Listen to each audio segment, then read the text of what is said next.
Hello दोस्तों, welcome back to my channel once again. जो लोग पहली बार आए हैं मेरे चैनल को प्लीज़ आप लोग सब्सक्राइब कर दीजिएगा, जिससे मुझे मोटिवेशन मिलती रहेगी। आज के इस वीडियो में हम लोग चर्चा करने वाले हैं एलेम्बिक फार्मास्यूटिकल लिमिटेड के बारे में। उम्मीद है नाम क्लियरली दिख रही होगी। करंट प्राइस की बात करें 797 रुपये के पास क्लोजिंग इसकी देखने को मिली है। अगर हम लोग परसेंटेज वाइज बात करें, आधे परसेंट की ज़्यादा गिरावट हमें देखने को मिली थी। अगर दिन की लो की बात करें, 793 रुपये 25 पैसे का इसने लो बनाया था। हाई की बात करें, 805 रुपये 85 पैसे का हाई बनाया था।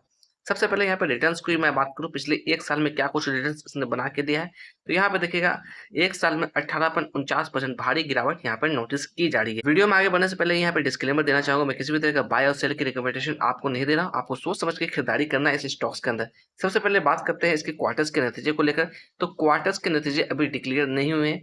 4 अगस्त 2026 को इसके क्वार्टर्स के नतीजे आने वाले हैं। अगर आपके पोर्टफोलियो में ये स्टॉक्स है या रडार में आपके स्टॉक्स है, तो कहीं न कहीं 4 अगस्त का आप इंतज़ार करिए, उसके बाद किसी भी नतीजे पे पहुँचिएगा। अगर यहाँ पर चर्चा करें मार्च 2026 के क्वार्टर्स के नतीजे को कंपेयर करने की कोशिश करें दिसंबर 2025 के क्वार्टर्स से, तो नेट प्रॉफिट के अंदर मार्च 2026 के अंदर काफ़ी अच्छी जंप देखने को मिली थी। साथ ही साथ सेल्स के अंदर भी काफ़ी अच्छी जंप देखने को मिली। अगर यहाँ पर परफॉर्मेंस की बात करें अकॉर्डिंग टू टिकट है, परफॉर्मेंस यहाँ पर लो नज़र आता हुआ दिख रहा है। वैल्यूएशन की बात कर लेते हैं, वैल्यूएशन यहाँ पे हाई नज़र आता हुआ दिख रहा है। ग्रोथ की बात करें, ग्रोथ यहाँ पे लो नज़र आता हुआ दिख रहा है।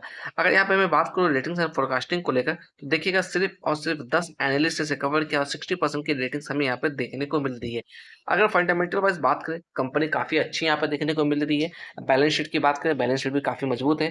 कंपनी की मार्केट कैप की बात करें, तो मार्केट कैप है 15,667 करोड़ की। साथ ही साथ कंपनी के ऊपर कर्ज की बात करें, तकरीबन 1430 करोड़ का कर्ज है कंपनी के ऊपर। अगर इसके लिए हम लोग बात करें फेस वैल्यू की, 2 के फेस वैल्यू से ट्रेड करता हुआ दिख रहा है। कंपनी के अंदर हम लोग बात करें म्यूचुअल फंड की होल्डिंग के बारे में, तो देखिए कोटक स्मॉल कैप फंड की बात करें, इसकी वेटेज 1.51% देखने को मिल रही है। आईसीआईसीआई प्रो की बात करें 2.58% की वेटेज है। अगर यहाँ पे डीएसपी स्मॉल कैप फंड की बात करें 0.63% की वेटेज है।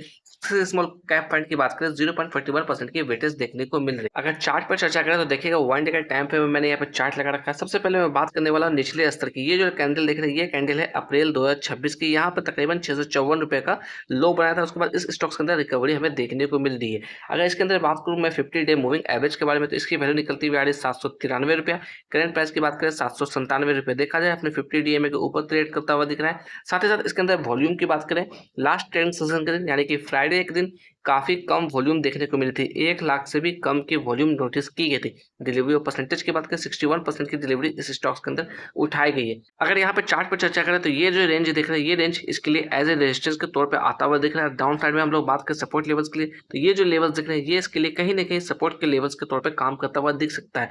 मैं सिर्फ और सिर्फ पॉसिबिलिटी की चर्चा कर रहा हूँ, किसी भी तरह की मैं श्योरिटी की बात नहीं कर रहा हूँ। अगर समय में थोड़ा पीछे चल के चर्चा करें, तो यहाँ पर देखा जाए अक्टूबर 2024 की बात करें, तकरीबन 1271 रुपये के पास ट्रेड कर रहा था। उसके बाद इसके अंदर काफ़ी बड़ी गिरावट हमें देखने को मिली। यहाँ पे मैं बात करूँ यानी कि फरवरी 2025 के अंदर तकरीबन 722 रुपये का बॉटम बनाया। उसके बाद वापस से रिकवरी हमें देखने को मिली। 1100 रुपये के लेवल्स को अप्रोच करने की कोशिश की। उसके बाद एक तरफा गिरावट देखने को मिली इस स्टॉक्स के अंदर। अगर यहाँ पे बात करूँ इस लेवल के ऊपर सस्टेन करता है, तो वापस से कहीं ना कहीं बायस इसके अंदर एक्टिव होते हुए दिख सकते हैं। अगर इसके अंदर मैं बात करूँ प्राइस फोरकास्टिंग को लेकर, तो देखिएगा 8 एनालिस्ट से कवर किया over the 1 year of time period. Maximum estimate की बात करूँ 1013 रुपये देखने को मिल रही है। मिनिमम एस्टिमेट की बात करें 750 रुपये देखने को मिल रही है। करंट प्राइस की बात करें 797 रुपये भी ट्रेड करता हुआ दिख रहा है।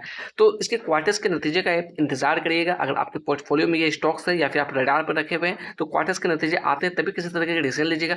चलते चलते मैं इतना कहना चाहूँगा, जो भी मेरे चैनल पर पहली बार है, मेरे चैनल को प्लीज़ आप लोग सब्सक्राइब कर दीजिएगा, जिससे मुझे मोटिवेशन मिलती रहेगी।